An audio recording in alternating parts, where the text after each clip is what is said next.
آیت 253 یہ رسول ہیں ہم نے ان میں بعض کو بعض پر فضیلت دی۔ ان میں کچھ ایسے ہیں جن سے اللہ نے کلام فرمایا اور بعض کے درجات بلند کیے، اور ہم نے عیسیٰ ابن مریم کو واضح نشانیاں عطا کی اور روح القدس کے ذریعے ان کی مدد کی۔ اگر اللہ چاہتا تو ان رسولوں کے بعد آنے والے لوگ واضح نشانیاں آ جانے کے باوجود آپس میں نہ لڑتے، لیکن انہوں نے اختلاف کیا، پھر ان میں سے کچھ ایمان لائے اور کچھ نے کفر کیا۔ اور اگر اللہ چاہتا تو وہ آپس میں نہ لڑتے، لیکن اللہ جو چاہتا ہے کرتا ہے۔ آیت 254 اے ایمان والو، جو رزق ہم نے تمہیں دیا ہے اس میں سے اس دن کے آنے سے پہلے خرچ کرو جس میں نہ کوئی خرید و فروخت ہوگی، نہ دوستی کام آئے گی اور نہ سفارش، اور کافر ہی ظالم ہیں۔ آیت 255 اللہ اس کے سوا کوئی معبود نہیں، وہ زندہ ہے اور سب کو قائم رکھنے والا ہے، اسے نہ اونگ آتی ہے نہ نیند۔ آسمانوں اور زمین میں جو کچھ ہے سب اسی کا ہے۔ کون ہے جو اس کے پاس اس کی اجازت کے بغیر سفارش کر سکے؟ وہ جانتا ہے جو ان کے سامنے ہے اور جو ان کے پیچھے ہے، اور وہ اس کے علم میں سے کسی چیز کو نہیں گھیر سکتے مگر جتنا وہ چاہے۔ اس کی کرسی آسمانوں اور زمین کو گھیرے ہوئے ہے، اور ان دونوں کی حفاظت اسے تھکتی نہیں، اور وہ بلند و عظمت والا ہے۔ آیت 256 دین کے معاملے میں کوئی زبردستی نہیں، ہدایت گمراہی سے واضح ہو چکی ہے۔ پس جو شخص باطل معبودوں کا انکار کرے اور اللہ پر ایمان لائے، اس نے مضبوط سہارا تھام لیا جو کبھی نہیں ٹوٹے گا، اور اللہ سب کچھ سننے والا سب کچھ جاننے والا ہے۔ آیت 257 اللہ ایمان والوں کا مددگار ہے، وہ انہیں اندھیروں سے نکال کر روشنی کی طرف لے جاتا ہے، اور جن لوگوں نے کفر کیا ان کے مددگار باطل معبود ہیں، وہ انہیں روشنی سے نکال کر اندھیروں کی طرف لے جاتے ہیں، یہی لوگ جہنم والے ہیں، وہ اس میں ہمیشہ رہیں گے۔ آیت 258 کیا تم نے اس شخص کو نہیں دیکھا جس نے ابراہیم سے ان کے رب کے بارے میں جھگڑا کیا، اس وجہ سے کہ اللہ نے اسے بادشاہی دی تھی؟ جب ابراہیم نے کہا میرا رب وہ ہے جو زندگی دیتا ہے اور موت دیتا ہے، تو اس نے کہا میں بھی زندگی دیتا ہوں اور موت دیتا ہوں۔ ابراہیم نے کہا اللہ سورج کو مشرق سے نکالتا ہے، تم اسے مغرب سے نکال لاؤ۔ اس پر وہ کافر حیران رہ گیا، اور اللہ ظالم لوگوں کو ہدایت نہیں دیتا۔ آیت 259 اس شخص کی مثال دیکھو جو ایک ایسی بستی کے پاس سے گزرا جو اپنی چھتوں پر گری پڑی تھی۔ اس نے کہا اللہ اس بستی کو اس کی موت کے بعد کیسے زندہ کرے گا؟ پھر اللہ نے اسے 100 سال تک موت دی، پھر اسے زندہ کیا۔ اللہ نے پوچھا تم کتنی مدت رہے؟ اس نے کہا ایک دن ادن کا کچھ حصہ۔ اللہ نے فرمایا نہیں بلکہ تم 100 سال رہے ہو۔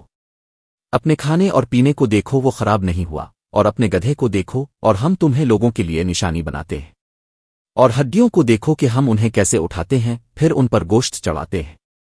جب اس پر یہ حقیقت واضح ہوئی تو اس نے کہا اب میں جان گیا کہ اللہ ہر چیز پر قادر ہے۔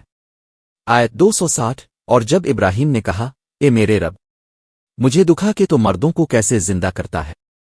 اللہ نے فرمایا کیا تم ایمان نہیں رکھتے؟ ابراہیم نے کہا کیوں نہیں، لیکن میں چاہتا ہوں کہ میرے دل کو اطمینان ہو جائے۔ اللہ نے فرمایا 4 پرندے لے لو اور انہیں اپنے ساتھ مانوس کر لو، پھر ان کے ٹکڑے کر کے مختلف پہاڑوں پر رکھ دو، پھر انہیں پکارو وہ تمہارے پاس دوڑتے ہوئے آ جائیں گے، اور جان لو کہ اللہ غالب اور حکمت والا ہے۔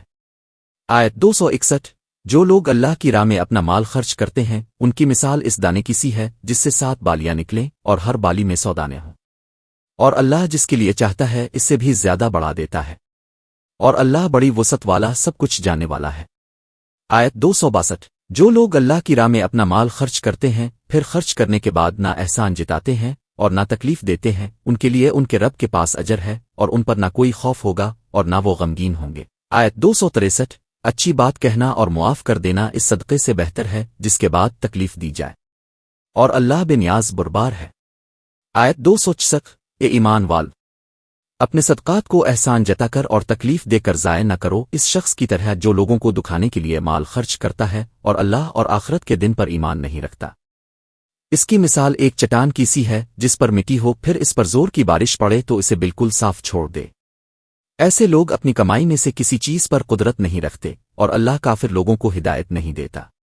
آیت 265 اور جو لوگ اللہ کی رضا حاصل کرنے اور اپنے دلوں کو مضبوط کرنے کے لیے اپنا مال خرچ کرتے ہیں ان کی مثال ایک بلند زمین پر موجود باغ کی سی ہے جس پر زور کی بارش پڑے تو وہ دگنا پھل دے، اور اگر زور کی بارش نہ بھی ہو تو ہلکی بارش کافی ہو، اور اللہ تمہارے اعمال کو دیکھ رہا ہے۔ آیت 266 کیا تم میں سے کوئی یہ پسند کرے گا کہ اس کا ایک باغ ہو جس میں کھجورے اور انگور ہوں، اس کے نیچے نہریں بہتی ہوں اور اس میں ہر قسم کے پھل ہوں، پھر اسے بڑھاپا آ جائے اور اس کے بچے بھی کمزور ہوں، اور اچانک اس باغ پر آگ والا بگولا آ جائے اور اسے جلا دے؟ اسی طرح اللہ تمہارے لیے آیات واضح کرتا ہے تاکہ تم غور کرو۔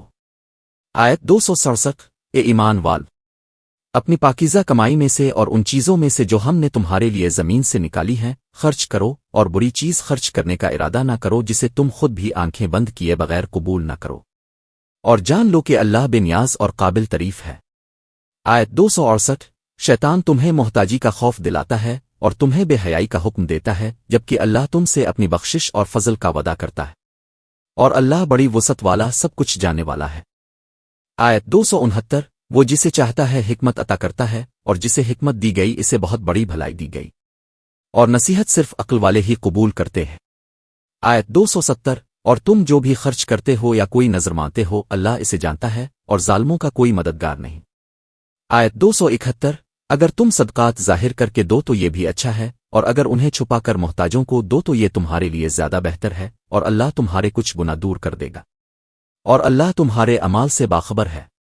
آیت 272 انہیں ہدایت دینا اب کی ذمہ داری نہیں بلکہ اللہ جسے چاہتا ہے ہدایت دیتا ہے، اور تم جو بھی مال خرچ کرتے ہو وہ تمہارے اپنے فائدے کے لیے ہے، اور تم صرف اللہ کی رضا حاصل کرنے کے لیے خرچ کرو، اور جو مال تم خرچ کرو گے اس کا پورا اجر تمہیں دیا جائے گا، اور تم پر ظلم نہیں ہوگا۔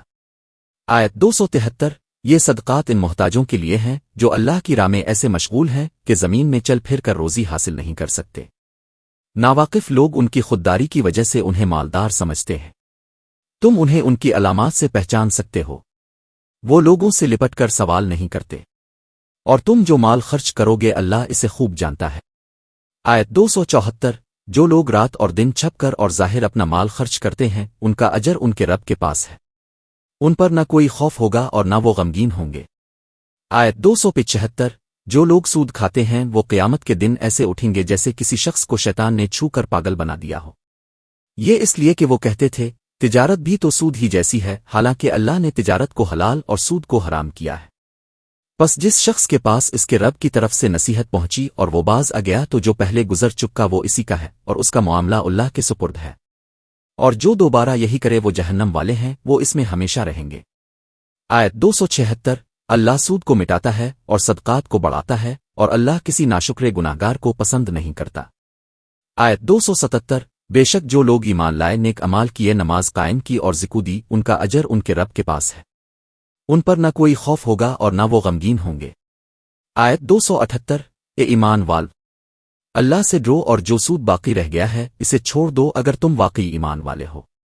آیت 279 پھر اگر تم نے ایسا نہ کیا تو اللہ اور اس کے رسول کی طرف سے جنگ کا اعلان سمجھ لو، اور اگر تم توبہ کر لو تو تمہارے اصل مال تمہارے لیے ہے، نہ تم ظلم کرو اور نہ تم پر ظلم کیا جائے۔ آیت 280 اور اگر قرض لینے والا تنگ دست ہو تو اسے آسانی تک مہلت دو، اور اگر تم اسے معاف کر دو تو یہ تمہارے لیے زیادہ بہتر ہے اگر تم جانتے ہو۔ آیت 281 اور اس دن سے ڈرو جب تم سب اللہ کی طرف لوٹائے جاؤ گے، پھر ہر شخص کو اس کی کمائی کا پورا بدلہ دیا جائے گا اور کسی پر ظلم نہیں ہوگا۔ آیت 282 اے ایمان وال جب تم آپس میں مقررہ مدت کے لیے قرض کا معاملہ کرو تو اسے لکھ لیا کرو، اور لکھنے والا تمہارے درمیان انصاف کے ساتھ لکھے، جس شخص پر حق ہے وہ لکھوانے میں کمی نہ کرے اور اللہ سے ڈرے۔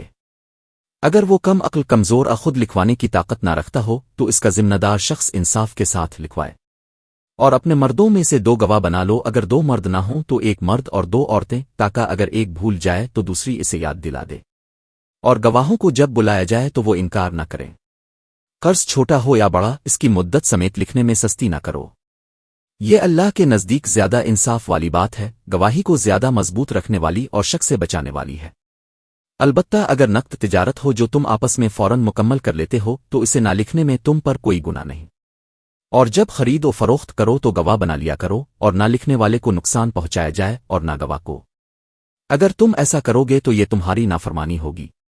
اللہ سے ڈرو، اللہ تمہیں تعلیم دیتا ہے اور اللہ ہر چیز کو جاننے والا ہے۔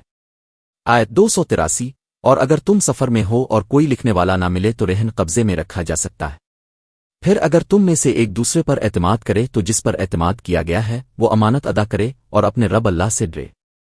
اور گواہی نہ چھپاؤ، اور جو شخص اسے چھپائے تو بے شک اس کا دل گناہگار ہے، اور اللہ تمہارے اعمال کو جانتا ہے۔ آیت 284۔ آسمانوں اور زمین میں جو کچھ ہے سب اللہ ہی کا ہے، اور تم اپنے دلوں کی بات ظاہر کرو چھپاؤ، اللہ تم سے اس کا حساب لے گا، پھر وہ جسے چاہے بخش دے گا اور جسے چاہے عذاب دے گا، اور اللہ ہر چیز پر قادر ہے۔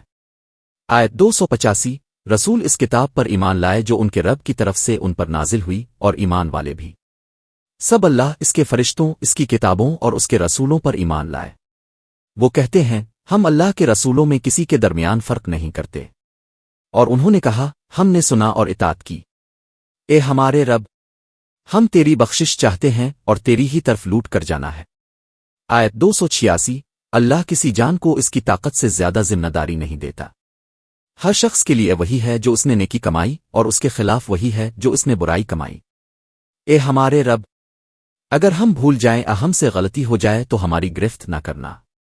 اے ہمارے رب، ہم پر وہ بوجھ نہ ڈال جو تو نے ہم سے پہلے لوگوں پر ڈالا تھا۔